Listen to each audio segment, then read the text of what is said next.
my whole thing over here is that all of these different debates suffer from a lot of using a lot of undefined words and a lot of talking past each other, because to everyone words mean different things. And my hope, my tefillah, is to try to at least disambiguate, try to at least clarify meanings of things for different people, and then we can start to see if the bichlal cholik, or what's the one of the big, what we were starting the whole time is that people, for example, the greatest example that I'm starting with all time, Pirav Fezer, whatever his name is that when people read Rambam, and people do this all the time, and especially, by the way, especially when you get to his real questions of what is knowing God, and it's impossible to make this into a small thing, because the Rambam says 10,000 times and Haltazoi and Fitzachazoi that knowing God is the thing, the Kacht Netzartu, right? That's why you were created, and that's what you should be doing with your life. And then people read Zet Tachlis Yitziras. We can get to this way. Even this question has to do with this kind of concept that we have to clarify. I'm sorry that I'm just having a headache, so I'm like trying to. And then people read Pirkei HaTe'arim, and then they read Yediyas HaShlila, and then they read where we really should start, the Rambam's proofs for the existence of God and for the unity of God and all of these things, for the non-body of God. And they don't understand at all what he's saying. We get to talk about side the proofs seem to be wrong or not convincing in all kinds of ways. One of the first ways in assuming that the proofs are tuli and all kinds of weird, not weird, or outdated or untrue is the real word, right? Outdated doesn't matter. We have to try to take these words out of our lexicon. Outdated, pre-modern, post-modern, modern, all these are just rechilas, all these words. Not if it's true or not. Not if it's, people say, in the modern world you can't believe. I don't know, is it true or not true? That's we found that it's not true. But and he seems to say based on untrue hanuchas about the physical universe, according to what later science teaches. And not only that, he seems to be saying things that seem to that's only one part of the problem. And he seems to be saying a bunch of things that seem to be very wildly implausible both, and I keep on saying, both in their actual philosophy and their actual metaphysics and their actual theology. In other words, and especially implausible as a theology and as a Avodas Hashem and as a Torah, right? People keep on saying, and again, people have been saying this from the times of the Rambam, but I don't count those people as the same as the people that say it now for various reasons. People keep on saying, so the Rambam really thinks that Olam Haba means that some kind of knowledge that you have goes to is eternal, is shayches, who cares? Well, how does that even connect to anything? And besides it being, they think that it's very implausible, right? Like why? That's a lamdische problem, right? There's a lamdische problem. This is not Yiddishkeit, or this is not even. Forget about not being Yiddishkeit, right? Let's put that whole problem aside. It's also Mushlim, and the Nimshel is this, right? Solves all the problems, right? But the problem is that it's not even a way of life. That's the real problem. Not that it's at Yiddishkeit. So upside them, and touching the Pusik anders. Do come in, and Shara Perishim Learn Ali. The problem is that what am I going to do with this? Like, and people keep on asking me. The Chassidus says that you should be Mizboinen B'Yichad Hashem. I keep on saying this question. Okay, what should I do? How long does it take? You get it. Okay, and after you'll get it, how long? What's this about? What are we going to do? Like, what kind of a life is it? What does it even mean? What's the content here? Like, what? There is a God. Okay, there is a God. I'm going to chazar it 1,000 times. I'm going to meditate on it. What are we going to do? What does it even mean? As well as many other things that he seems to say that seem to be, like, for example, the whole Yediyas HaShlila thing. People keep on saying, okay, so you're basically saying that we don't know anything, so you just contradicted yourself. And Nishna people, a lot of important people say this. Right? You told me that everything is about knowing God, then it's impossible to know God, so why did Ram Yaakov? So let bait and switch. We went through a whole cipher to know God, and then you say, oh, by the way, you can't really know God. And it's where a lot of Handik people get into some very silly So it's a blab no, they should do some mitzvahs and we don't know anything more, and you could say it in a sophisticated way or in a chassidish way or in a non-sophisticated way, and it all doesn't add up to anything. But this is all the pliya. Keep on saying this kasha. And the teretz, but at least the place where to find the teretz. And this is, by the way, this is true for Kabbalah also. That's why I have to keep on making this analogy, because it's the same exact thing. You read Kisveri, or you read Zohar, or you read Sharoid, or you read anything that you're ever going to read, and they all say, look, you didn't know why the Zohar says this, right? You didn't know why you were born, or what you are, and what God is, and what the Torah is, and all these things. And now you're going to find out. And now you're going to find out it's going to all work out. It's going to all make sense. And you're going to be Zohar to what you need to be, Zohar because of this, by this, right? It's not only a justification. It's very important, right? People think it is only a justification. Both the Rambam and the Kabbalim are also in agreement that this, what they're doing is not justification of why to do Avodas Hashem, right? What they're doing is in itself Avodas Hashem, and at least, at the minimum, a much higher level of Avodas Hashem. We could say if this is the lower level Bechlal count, that could be a mashallah, but it's at least you go into a different Teichel in Gan Eden when knowing why you do the mitzvah. And not knowing. In other words, it's not justification. Now that there's Chassidus, now that there's Kabbalah, now you know why you have to put on film. That's not really what the Kabbalah are interested in. They're interested in putting on film im Kavunah, be Kavunah Z, right? Makes it like that, like yeah, and not only him. The Tanya makes it like this sometimes. Chaim is saying like the mice see how that everything has a thing, but not that you're like you don't really need it. No, it's in the base culture. It's at the much higher levels that you get with yeah, there is in the modern times, in later times, there is a lot of people that seem to only care about their justification. It's true. I don't know if Rav Chaim is an example or other people do. In other words, Chassidish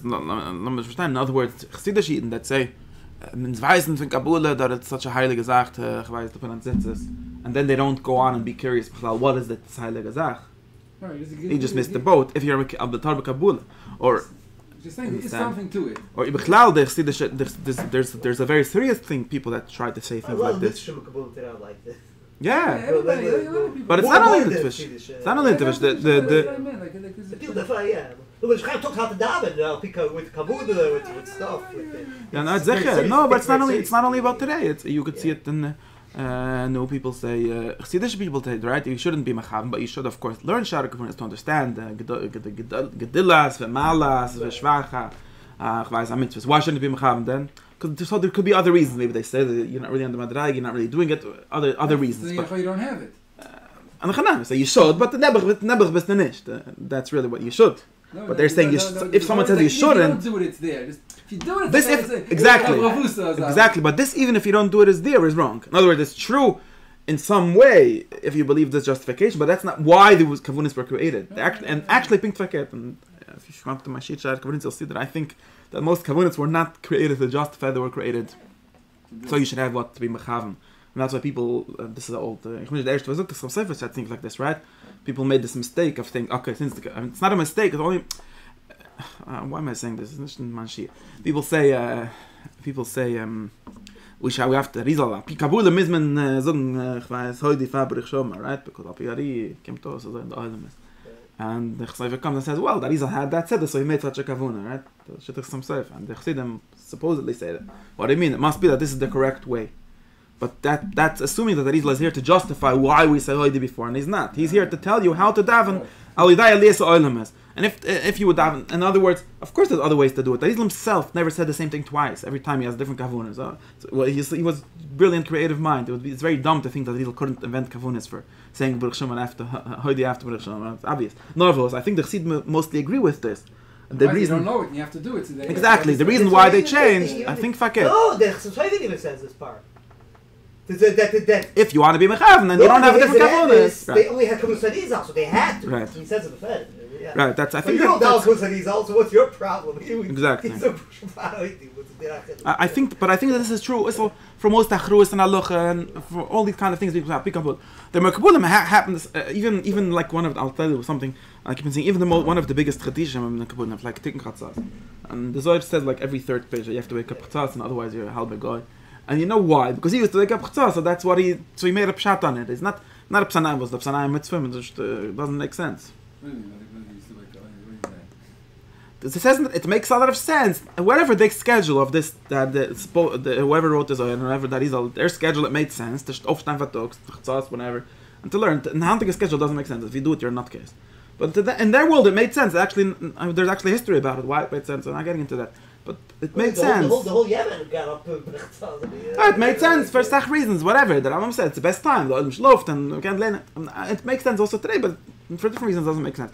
I'm just saying that it's not because first they learned in Olim Shloim das Bachtzas Dopsa Yichid, and then they said we're going to learn to be Mechabed. That it's just the opposite, and this is also a very tief Chassidish word. That by them waking up, they made that Yichid. And if you wake up earlier, they make a different Yichid. It's just finished in the Nacht. Share Kabbalah learn Ali. But okay, no, there's no such thing as reality. And again, if you say reality, then you get stuck into all kinds of other things. So you know that, like the Ramak, and people already ask when they started to realize that the world is bigger than their little shtetl.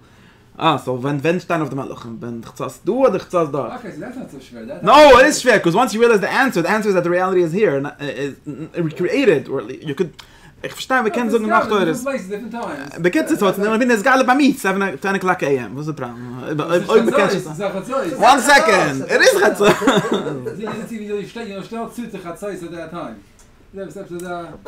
Bekitzt, the second you understand that it's not... Okay, I'm just saying that... Okay, that's what I'm saying, it's more interesting. Now, let's go back to where we are. Yeah, of course. That's really what I believe would be true, of course. But that's another thing.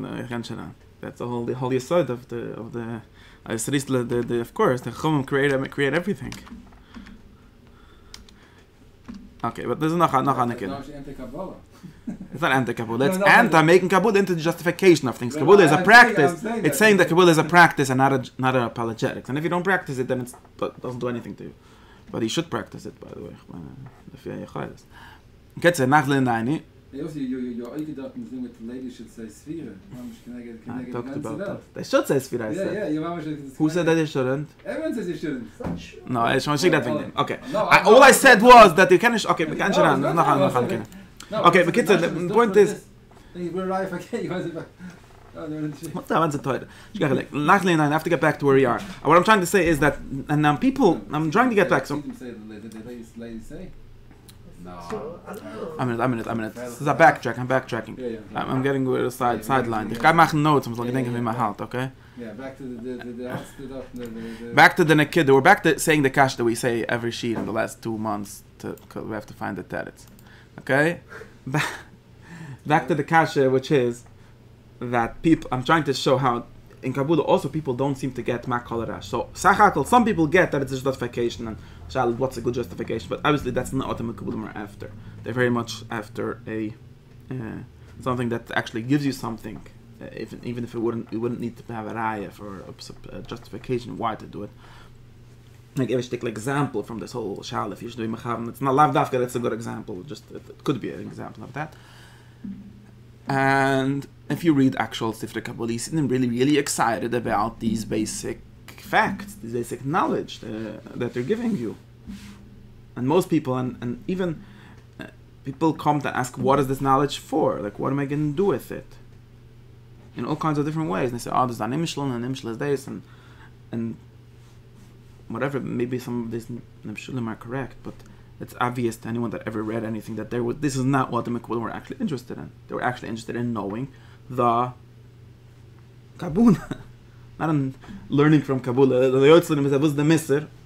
Maybe there's Misr. I'm not saying that there's not. But that's not what they're trying to do. It would be a very weird idea to say that they're just trying to give you some Misr and they were malbish it in some whole elaborate system of other things. And since a certain time, people in general stopped being interested in reality as such or knowledge as such in this way. And that the Mekubbalim are also share 100% with them. They just have a different, maybe they're teaching you a different system of knowledge. But to them, this is going to, just knowing this, and again, being having the same drama, also has kavunas at tefillah. Not kavunas prutius, but he has kavunas what you should do about what you're doing. There's a kavuna, there's an avoid in that. And most people, nobody gets it, and nobody teaches it, and nobody cares about it. And the same thing happens for the most part with Kabbalah, and the same thing. So in that sense, also Kabbalah are very have the same how do you say, the same kasha, the same issue, the same disconnect as exists over there, as exists. This whole olam ha'achronim that's like from the Ramchal on, they're saying that Kabbalah is really about something else. They're all missing the boat from the perspective of actual Kabbalah. There is such a thing about Pshat and Kabbalah. We can get to Afshutta. Afshutta is nicht ganz tiere today. Because Afshutta just is verkehrt. Afshutta is going in the other direction. And the question of Afshutta is another question, but the question is, I want to get to it a little today, but the question of Afshutta is only going to be able to bring you to even more abstract knowledge, not less abstract knowledge. This idea, by the way, this is Mamish Piram. This idea that people come and say, to say that there's Zayin, no, this is Megishin. But to Zogana, to do a Hav Vira, this is Afshutta. That's like, so Hav Vira is that's so upside down that it's amazing how anyone with half a brain ever thought that. I don't think they did, by the way. Look, the Meshudim, the ones that verstehen the Meshudim Kapshito, Kabul Kapshito, that's in a much, this is sach mehr Dakis, than all these Dakistige Chabatske Toidos, you know.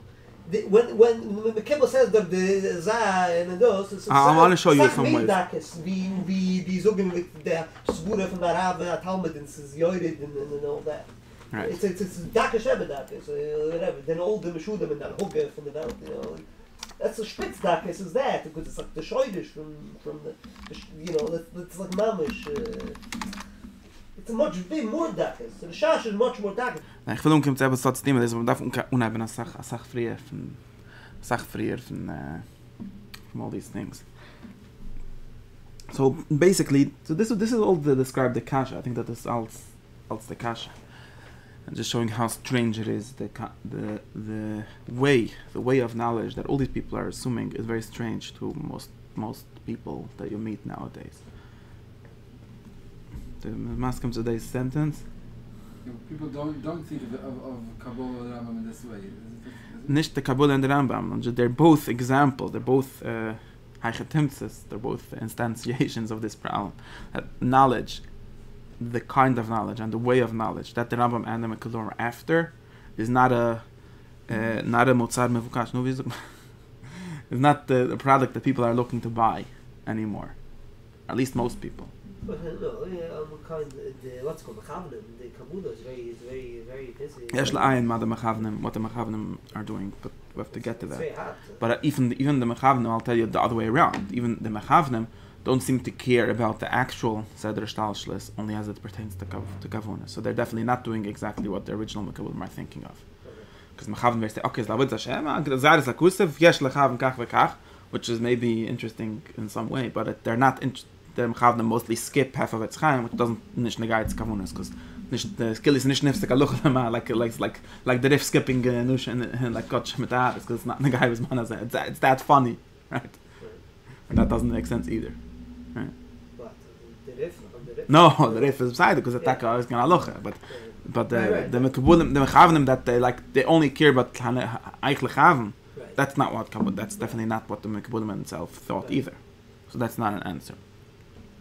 Okay, so that's the maskuna. Now, ich mein that a lot of this, and also a lot of other things, are totally in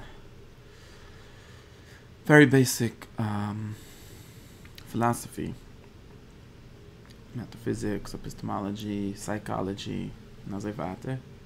Alles kommt zu uns dieselbe Sache, which is supposed to describe what it means. Well, basically, we could say what it means to be a human being. And then what it means to feel, what it means to know, what all these things are for, what their place is in the before Lefnaya Torah. I want to be very clear. This is we looked at ganze sheet like this, just on this point once, I think here or there, I don't know.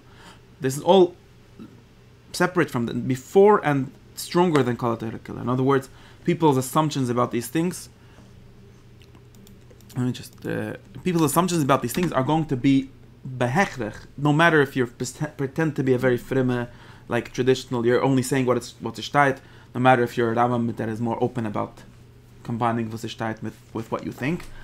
There's no way out of having your basic categories of thought, your basic philosophy, your basic metaphysics, change everything else that you're going to read. It's literally like the Aleph Bai. It's like just like Just like the ger, the story with the ger, where you can't teach Torah without assuming that we agree what aleph means and what bais means. Same thing when you say a word nefesh, for example. Everyone is going to by default read in whatever assumption they had before into that, where it says there's no way to write a book that's going to take you out of it. There's no way. Therefore, that's why I said. Therefore, the whole idea of, I said this whole sheet a few times. Therefore, the whole idea of let's not assume any metaphysics and any outside Keli philosophy, and just read that's an impossible dream, by definition impossible, and nobody ever managed to do it. The question is where those first things are coming from. Now, that's a good question, but let's at least try to put let's try to understand what those are, and maybe also how they changed from day 1 to day 2, and how these things actually define all the other things. And there's actually a lot of literature that talk about this, at least somewhat. So this is my kasha, right?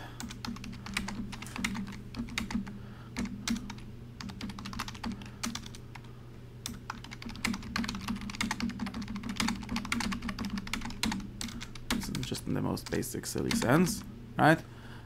And now, therefore, I claim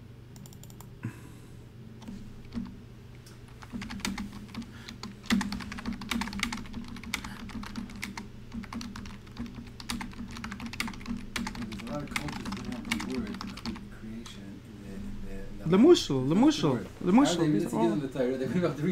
No, the Torah itself doesn't have that word. Just so you know, it's made up. This is a very good example. But I'm going to get into this. The Torah doesn't ever say yesh ma'ayin. The Ramban made up that maybe Buri and Venshayin. The Nez's proofs are very convincing that it definitely doesn't. So Shan, it doesn't say. The Torah doesn't care about this question. Pshat Chimish doesn't care about the question if the world was created from something or from nothing. Totally doesn't care about it. The Torah, the Chimish, Moshe Rabbani Seifa, doesn't care about it. What he believes, I don't know, but he doesn't talk about it. Doesn't talk in this language, not as categories of thought at all. You could say, now people come and say, what do you mean by the Torah? The Torah actually doesn't say. The Chazal say, the Chazal don't either say, actually. The Rambam noticed this. Of course, but not only Peked Blaze, it's also in the Gemara, Chagiga, so the Medrushim, they all have similar thoughts. Whatever, I'm not getting into these details, I'm just saying, there's thousands of examples, but I want to get to even more short examples. Now, my examples are going to be, are not examples, it's just really what I want to learn, or try to learn, is that really, again, what does it mean to, let's start in the first thing, what does it mean to know? Or how knowledge works, and how there's different kinds of knowledge that some people think are one is knowledge, the other person says it's not knowledge. For example, just to take an example, this thing, when you say something like this, to say Za'anok means nothing, unless you translate it into something meaningful in some other system. What that is doing is just saying, and it's very, very tricky, very, very, no? My mind is not working, I don't have the right words today. It's very, sinister. It's always like very armumides. Because you say, what do you mean? Are you saying some words? We're making manipulations and random symbols. What are you assuming? That there is a correct category of thoughts. There's a correct language in which real things are described. Which is which language? I don't know. Let's say you're Ramchal, so it's whichever language they speak in Padua of the 17th century. That's the correct language. That's language that means something. And language like that doesn't mean anything. So therefore, either it translates to my language or it means nothing. Or you don't understand. In other words, you don't understand. It doesn't mean anything. Same thing, right? Now, of course, what a real Makib will say, theoretically, would say that you're having everything upside down. Zanuk is what means things, and your words are just a little random slapshism of the reality, right? Now, how do we decide? How do we get to this? Of course, we have to ask always the Menachet Haise question, like, okay, where did you get your ideas? What do they mean? I'm not saying that you don't. I'm just saying that just the question by itself is always assumes entire worlds of meaning, entire worlds structures of categories, entire assumptions about what thought is and what knowing is. And it's always almost arbitrary. And it's very hard even to start arguing with it because when we argue, it's Sevis with Sevis Asiya. I'm going to start arguing with you based on categories that you already have. It's a very difficult thing to do. But we could try to do it in some examples at least. I think there's ways to do it in a clearer way. That's my idea, right? It's more than just common sense.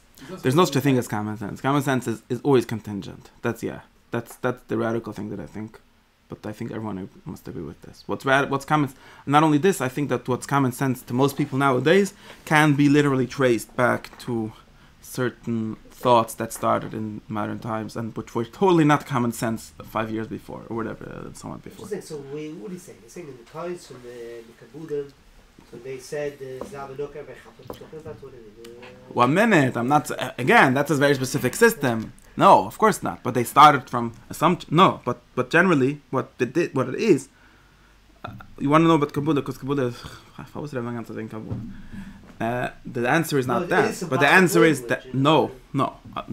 Okay, I'll get to this. But the answer is that in the Kabbalah's world, at least of course, the specifics of what they had is based. Just like when I tell you some fancy shtickle Torah, that of course it's not based on things that are obviously common sense to everyone in Lakewood. But everyone in Lakewood knows the basic aleph bai is that from those ingredients you could build the shtickle Torah. And the same thing goes for the Kabbalah, of course, at least, again, Kabbalah has a very long history, so it might have changed meanings and thoughts very many times. But at least, of course, if you read the early Mekabulim, they say things, they literally say this, that I'm speaking, they always start off with the language that everyone else is talking, and then they say, okay, now let me move you forward based on these basic categories. So and some early Mekabulim literally say, what you call whatever in Greek, I call Zavanuk, and then people are not happy with this. This is a whole discussion, but that they're obviously, and for example, for example, if you read Arizal, which is it's an internal to Kabbalah example, I'm going to say, right? He doesn't say anything that doesn't make sense. Everything that Arizal said, people don't get this the whole time with Kisvei Arizal. It's so funny to me. Anyone that read Ramak understands Kisvei Arizal. Not even agreed, not even knows every prat. Arizal came up with Chedishim. I'm not saying he doesn't have Chedishim. But I'm saying he doesn't say anything that's weird. He doesn't say anything, where did he get that concept from even? All his concepts come straight from the Ramak. And the Ramak is just a malaket, not malaket. You could see him as I usually read him as like Kishit Mekabetz, right? He literally makes them. It's basically, if you're a Mekibel, of course, this guy comes with an amazing pshat in Kabbalah beside and everyone's happy because it's such a good pshat. But that is why people think that Arizal came out of nowhere. Yes, man, and then like, what do you mean? It's just the opposite. People liked Arizal because he took all these difficult things that people were struggling with, and he organized the concepts in a new way that made things make more sense. But he doesn't make up any concepts that nobody knew about. So it's not a question, where did you get your concept? Teresh says, I got it from you. You're the one talking about Zavinuk or Tefedes Amalch. I just described it a little better using language, more precise language. So therefore it makes, I found a lot of kashas with this and it made things nicer and so on. So at least internal to Kabbalah, of course Zavinuk is what makes sense. Just that, of course, if you don't read all this earlier Kabbalah, then you don't know what the guy wants from you. Now, if you go back, you could trace it back until the original thing. Then that's a serious question. But definitely, if you actually trace it back, you could also do that. If you want to trace back the logic of where the Mekudim came from until the Neoplatonists, if you believe in this kind of way, then definitely the Arizal still is a very good pshat LP that. You don't need to assume that he's using concepts that have no meaning, that no referent in an established system of thought, at least, right? Again, if it matches to the universe is another question, but at least in this way of thinking, he's using concepts that everyone knew. All the concepts that Arizal knew, he was almost, I think literally all of them. He has new ways of thinking, but all of them, again, the basic ingredients are all things that everyone knows. And those ingredients, where they come from the word, even these words were saying that they have parallels in regular thinking. Nachamul, every fancy theory, right? It's based. It could be you have to learn a lot, gag until you get there. It's a very advanced theory, but it doesn't mean that it just comes min hashamayim with a bunch of words that now we now have to fit meanings into. If someone, he wasn't talking Megala something. He was working. Not talking about being Megala. There's no hashal. The question where it came from. I'm not saying that nobody that was a Mekibel in his time would have been surprised by the way he talks. Like a guy who never opened that up Chaim and go to Gershon Rib Nashir. I understand the word, yeah. But somebody that grew up with this, they understand everything. So. You could take scientific examples. Any example. If I tell you it's a fancy math, it could be that I'm not saying a chiddush. Could be it's wrong. Could be a lot of things. But I'm not saying if someone doesn't know math, I'm just playing with symbols. But if you start from Aleph, you know what symbols mean. You know how we got there and so on. It's not weird.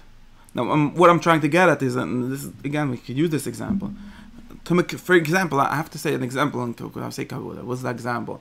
For example, the concept of what a sphera is. Okay, I'm not going to say examples. I'm going to go crazy with this. Sorry, but what's it? But we have to go to the most church to get things. It's like a big thing.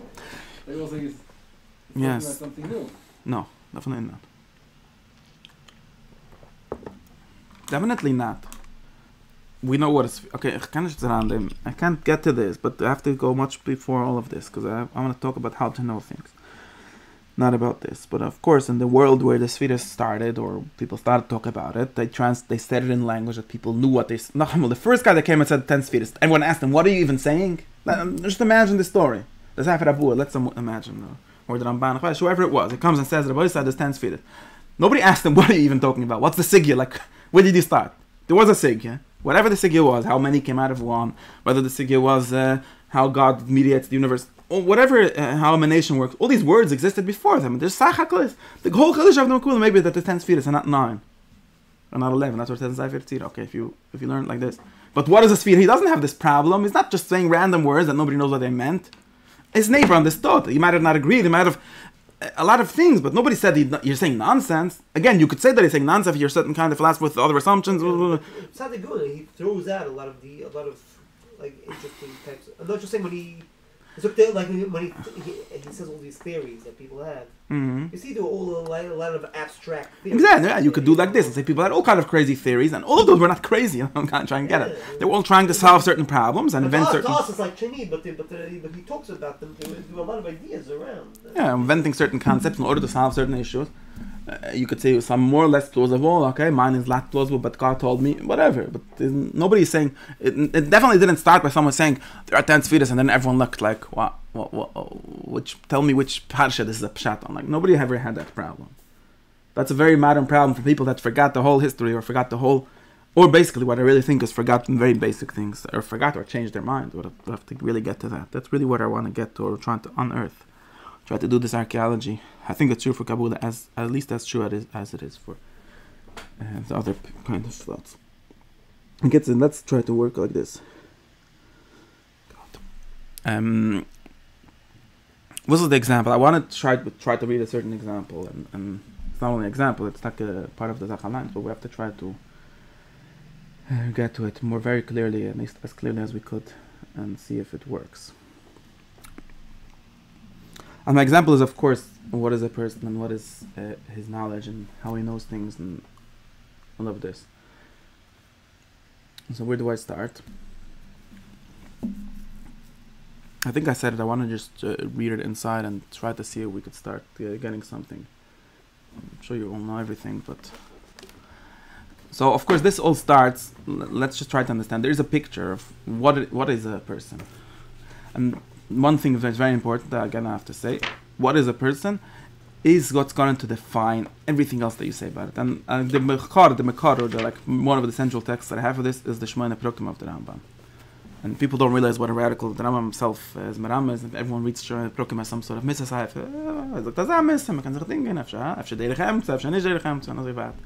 But really what the Rambam was doing is something very extreme and very explicitly doing it. Where he does two things in Shemona Proktim. You know, everyone knows Shemona Proktim, right?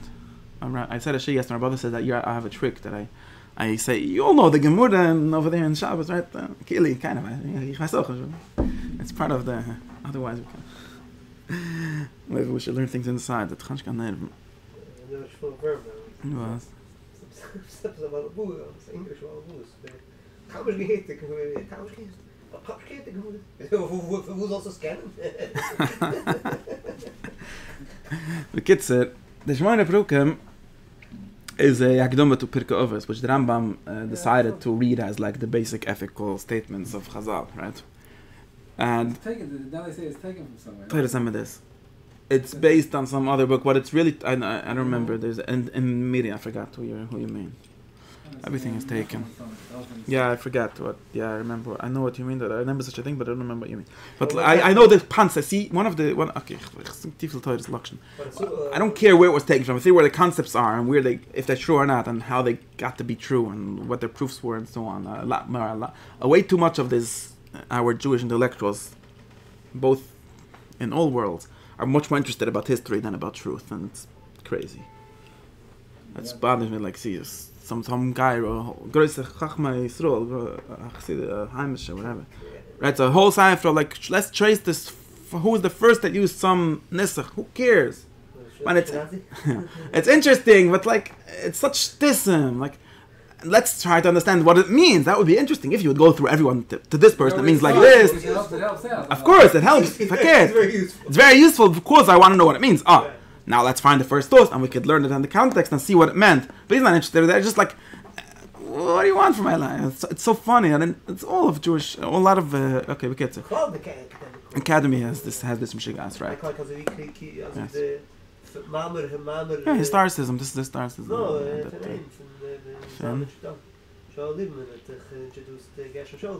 No, no, but nicht gerade, okay, ich kann Shaul Lieberman is Akdoma with Haifa and Tosefta says that it's very nice that he has Sach Chdishim and Figure Suis, but all the good Torahs are just yeshivish Torahs. It says in Akdoma, it's a beautiful Saifa and Tosefta, you know, and he says all the good Torahs are in the old way. The kids say, yeah, but it's true also for this. All the interesting things to me are like, but the kids, what I'm doing this history is just to describe what is going on. That's what I don't really care about the history. And the Rambam, I'm trying to understand. The Rambam says there is something called Missa, in other words, and this includes mitzvahs, of course, which is just a prat and Missa, according to the Rambam and according to all these Rishonim, which is a big chiddush. But they understand it from Pikovis and so on. Right? In other words, there is the question of ethics. That's the category of ethics that we yashin from Aristotle, more or less. It says what a person should do on the world. Now, two very importantly, and this the Kiddush itself is something which the modern world entirely ripped up and changed, and therefore the whole world is ruined since then. Therefore, we don't understand. At least we don't understand most of the things, the ways that they thought, right? Because according to Aristotle, ethics is, at least according to his Mefarshim, ethics is inextricably linked, and not linked, based on the way a person is and the way the world is. And number one, we'll go step by step, the way a person is. In other words, ethics it grows out of psychology, which is the study of the human soul. This book, The Anima, the human on the soul. And that itself is based on metaphysics, on what it means to be something, right? That's even more general. Like Aristotle defines metaphysics as the most general abstract concepts, like that underlie everything, right? Now at least these three levels, they're all become the same thing. In other words, before you tell me what a person is to do, you need to tell me what a person is. And what kind of part does a person have, or what kind of actions does the person have in each one, if it could be good and bad and so on. And what a person is going to be based on what is, right? Like Bill Clinton famously said, right? You have to know first what is means, right?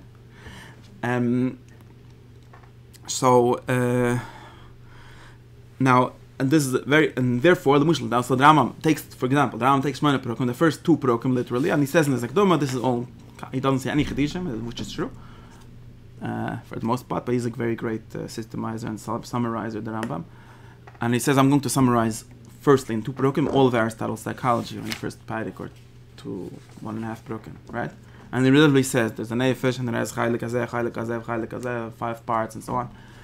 And now that you know what a Nefesh is, then I'll start telling you where there's a good part and where there's a bad part, and what it means to be good and bad, according to that, right? And his big image, and he uses, this is not Aristotle's image actually, it's Galen's image, that Brisa give, just like a body has health and sickness, a soul has health and sickness, right?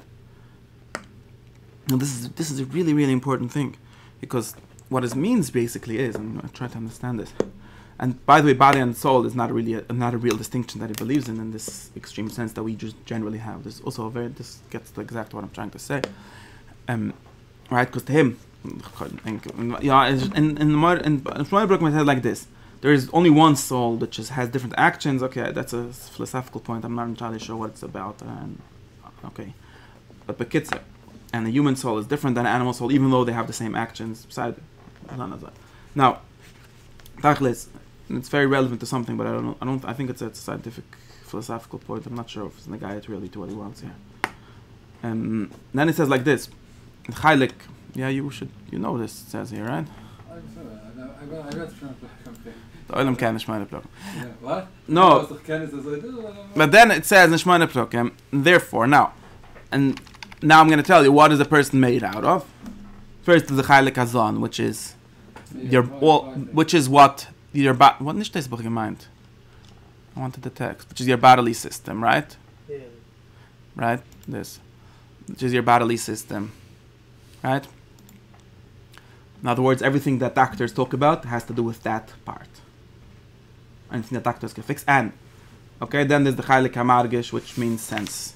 And that is, to him, something separate from just growing. Like, it's also connected somewhat with knowledge, which we have to get to. Then there's the Chaylik HaMedama, which is a very important part, which we have to talk about. Right? Which means that whatever capacity you have to remember images and to mix them up in different ways. Then there's the Chaylik HaMes'odah, which is, I don't exactly know what it means. It's where all the midas belong, according to his scheme. Which means basically the will in his view belongs here. And no, how do you say? The Rambam, you can see his description, right? Chaylik HaMes'odah is where you have wanting the good things and running away from things that bother you, and so on. Okay? And then you have the Chaylik HaSichli, which gets divided in the very famous Aristotelian thing to practical wisdom and into theoretical wisdom, and so on. And this is the highest, last possible. And then there's even beyond that, which is real Detzida, which is itself the Chaylik HaSichli, but he sort of skips that over here, because that's really metaphysics and it's not so negaya to Ilchas Midas. And it says Ruyos l'Sefer HaNeviah, which means very literally. And of course, Sefer HaNeviah became in the end Pirkei HaNeviah and Moed Nevuchim, where he discusses very much these concepts of what is Seichel and what is Dimion and what is Tziras Sodom, which connects to the real knowledge that we could have. Okay? Now, this is very important. So, in other words, now we have to get to the second Peirik, which is really what I want to get to. In other words, which really says what I'm trying to, the Akduma of what I'm trying to say. Now, since each part, since these are the things that a human is made out of, these are the things that a soul is made out of, there's like good and bad in them, and good and bad is a natural category. It's very important to realize. Unlike David Hume and old people, all modern people, which in different ways assume that good and bad is not a natural category, it's not a natural thing, something that exists in your mind. It's a judgment, it's a value, and so on. To him, good and bad is a natural category. Not an analogy, in a real way.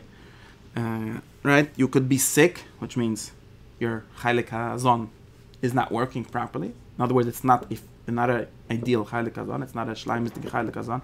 It's not working. You're and so on. That means that's a bad thing. And then there's how do we go? Continue, no. Same. You could have similar deficiencies in Chaylik HaSense, for example. If someone's sense is broken, then that would be a broken. You might need a doctor to fix your sight, right? You go to a doctor to get glasses. He doesn't talk about things like this, but right.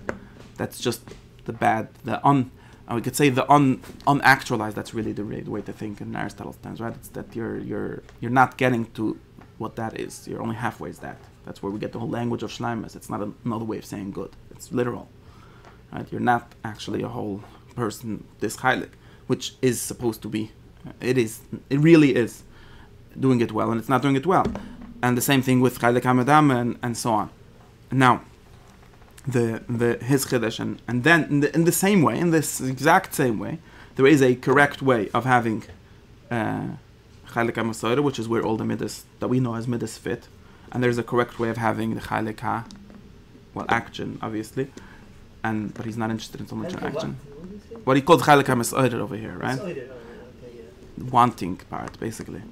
And the same thing in the Chaylik HaSeichel, right? Or in the Chaylik HaSensing. Now, and he talks about where there's mitzvahs. That's he clearly starts this part with talking about if there's mitzvahs in Seichel, if there's not mitzvahs in Seichel. But at the end of the day, what he's really getting at is that mitzvahs are not special. Mitzvahs are not a different category in the world. In other words, ethics is really part of nature. Just the weird thing, and this is where Rambam talks several times how the Torah is not natural, but is part of nature, and mashlim nature, because he understands. This is where like what we call bechira and all this whole thing of human avodah comes in. Natural things are things that generally are only one way, or generally don't need people to do that. And what's what's special about ethics is just that some people, that you can be confused about it. It's just that you cannot know. Just like a chol yagif, that's where you get the whole example of chol yagif. Just like a broken body, or a broken chaylik hazon, to be more precise, doesn't know what to eat and what to not eat. Right? This is an example. Not only that, there might be real reasons why it can get into this problem, because nature is not perfect in the correct way and so on. Basically, because it doesn't have cycle.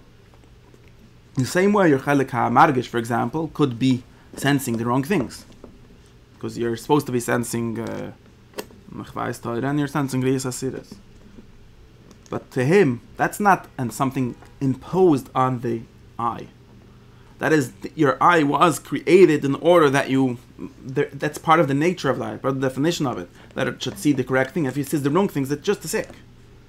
The fact that we call this suddenly midas, and that we say that there's no bechira in the earlier parts, it's just a technical difference. Because it happens to be that those things are not under your control, under your cycle's control, or whatever bechira, whoever that exactly comes in control, and therefore we have to talk to you. We need a teacher, really just like the body needs a doctor. Sometimes your soul can need a doctor in a literally similar way.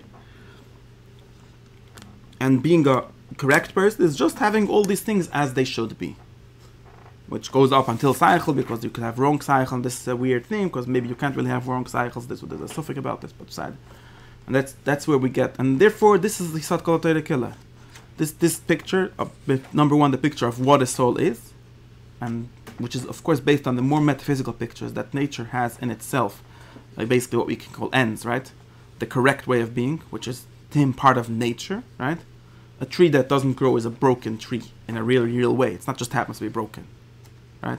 If you have a cat that only has 3 legs, then it's a cat, but it's a chussedige cat. It's not a nishkan get a cat. It's a bad cat. Nobody agrees to this today. No, but even to this part. Even the none part of this that part. the cat is Of broken, course, because that's of three- course. what? Nachama. We get to this. None of these things are simple. This was common sense. This is a good example of what was common sense to the Rambam, but it's totally not common sense. But the argument, the machlokes of today doesn't only start in the nefesh, the whole gift. Of course, it starts by metaphysics. Right. That's what I said. These 3 levels, at least these 3 levels. There's metaphysics, then there's psychology, and then there's ethics. And to them, all of these things have to do with. Also nowadays, it has to do with each other. But because we have very different metaphysics, so therefore nature looks different, and therefore psychology looks different, therefore everything looks different. Of course, that's what I'm trying to describe you. I'm trying to describe you how. Since he had these metaphysical assumptions, since he had these, based on those metaphysics, he understood what a nefesh is. And therefore, and this is one of the important things that I keep on saying, therefore, ethics to him is 100% part of nature. This is where we get ideas like natural law and natural ethics, so later ideas, but to the Rambam, they're also really how things work. Mitzvahs are this smart, yeah. They can only be hadracha. You see what's going on here? That's why people don't understand the whole time in mitzvahs. Really, everything comes back to this. Mitzvahs can only be, what could the mitzvah be? It could only be a way to get you to be a Udma Sholem. And of course, since people have this problem that they need teachers, unlike animals that don't need teachers, unlike lower parts of you that just always work or don't work and need a doctor, maybe. That's therefore we need Torah. In other words, where does the Torah even fit? There's nothing else to do. There's nothing else. Where else are you going to put mitzvahs? This is what a human being is. This is how the world is. Tell me what else a mitzvah could be if not a way to make you Udma Sholem. And of course, you should have known it by yourself, but since we don't, you need someone to tell it to you.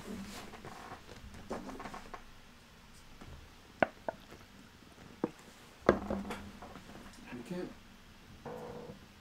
What else could it be?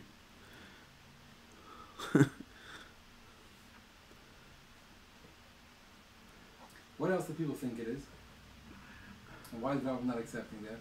There are other ideas besides this. They think that Kibirutz Nashem, which is unrelated to making you a person. That's what the ancient, the Rambam himself notices it here, and that's why the whole sigya of Chesed and Akovish Moshe B'Yitzra is basically an outgrowth of this question.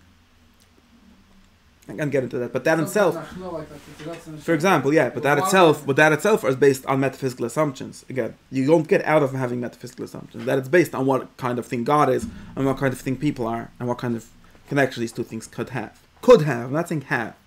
Passively could have, right? And the Rambam has a certain view, and of course, this view of God, he sort of brackets here, because he doesn't want to get into these thorny subjects. But of course, in the Rambam's view of God, there can't be much more than that either. Or this is the way to know God, that they got the God, but there can't be the God that you imagine. You know, like he tells you things to do and he's be happy with it. That doesn't exist. It can't exist. Not it doesn't exist. It can't exist.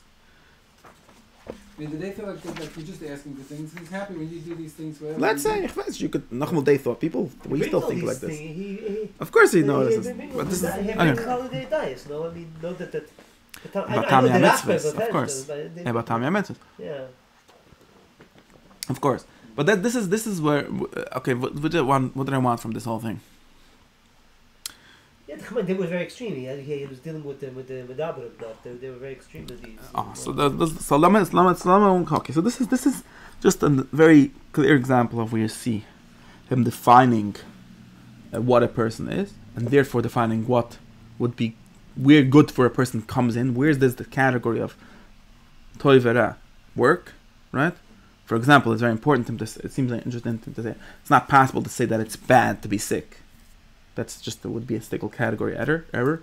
It's not bad. It's sick, but it's not bad because you don't have choice. So it's not like. But on the other hand, the badness of being about midas ruas is basically the same kind of badness as being sick. It's just in a different part of the world where human will or human choice doesn't come in. So therefore, it's not shaykh to have Torah on it, right? In other words, if the Torah would come and say you should be healthy, that Torah wouldn't make sense because you should go to a doctor, but it's not a Torah. The Torah can only make sense if it's possible for you to do it. That's why I think Bechidus he saw the Torah, right?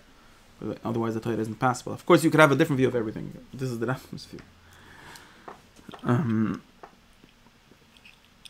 Okay, and now, so let's try to. I want to focus on these two parts, which are the Chaylik HaSaychel and the Chaylik HaMedame, which are the most interesting to me over here. And we have to show it in a different we have to really read this whole Peirik Ayin Gimel in full name a bisschen.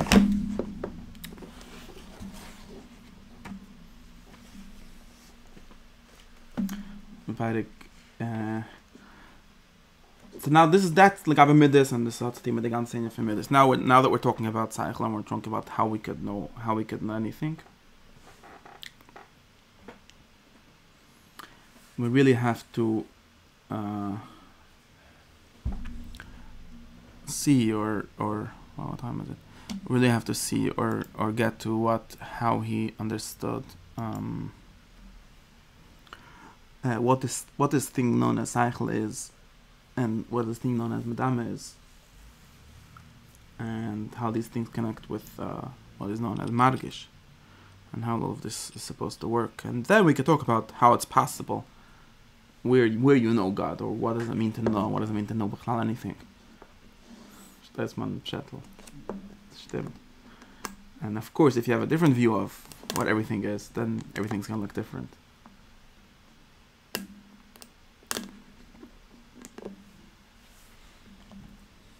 Ik wil Nana a bit inside. He wants to go away. You have to go away, then you have to go away.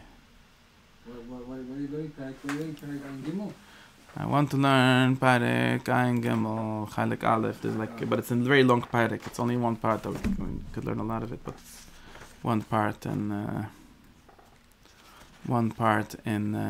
this. One part in the one part of Peirik Ayin Gimel where he very clearly discusses this, and then I'll tell you what we have to learn after that. Then we have to learn what he talks in Chaylik Bais Peirik Lamed Vuv, I think it is, where he talks about the Nevi'ah, Dimion and Seichel. What's this? Come on. I have it. And then wait, I have to get the. And then we could try to figure out and disambiguate a bunch of different ways of knowing and what people say and so on. I darf mal eine Woche, we have this here. Okay.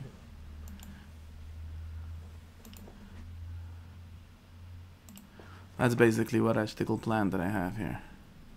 Or we could just make stuff up and say Balpeh and think we know what we're talking about. That's another thing we could do. What is this? Oops.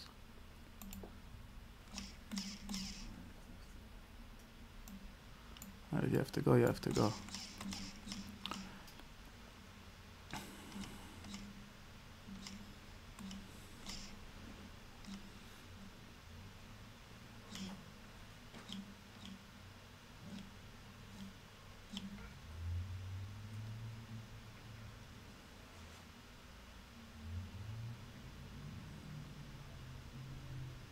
It's here really. But we could start in the beginning. We could start this Ha'ura.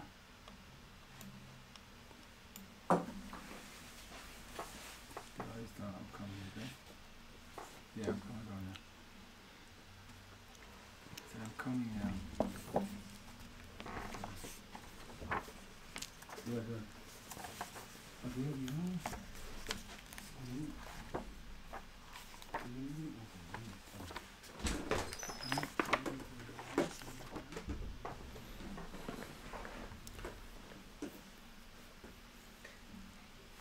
Yeah.